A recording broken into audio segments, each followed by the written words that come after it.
the reality is, like, I've already failed at this once before.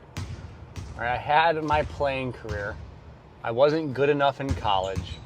I didn't play Division I. I didn't even start my senior year in Division III. I've done this once before and failed. So doing this again, I can't do the same thing and expect new results or different results. And that's changed my entire training philosophy going into this.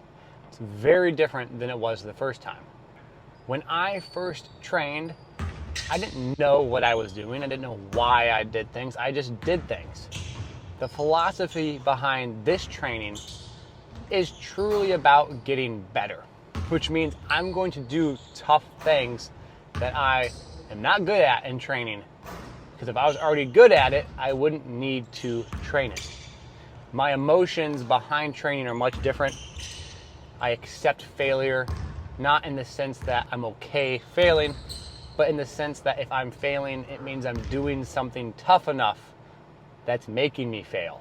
I don't want to go into a training session and just be great in that training session, because that training session would be too easy, because guess what? I am not great. I am not good enough right now. So taking this approach as a trainer, training myself, is much different than anything I've ever done in my entire life. It's allowed me to push myself in ways that I wouldn't have done otherwise, because I would have not known how to push myself that way as a player. I would have not known why I should have done certain things as a player. I just didn't have the knowledge base to try and even do those things. But as a trainer, someone with a science degree and background, I now look at my training through the lens of a coach and then the player. So there's like two existences of Max. There's the coach who's constantly evaluating the training process, and then there's the athlete who has to deal with the psychology of the training process. And it's not easy, because the athlete wants to do more. The athlete wants to feel good. The athlete wants to do things that make him feel like he's getting better, even though they might not be making him get better. And the coach has to tell the athlete, those aren't the things you should be doing.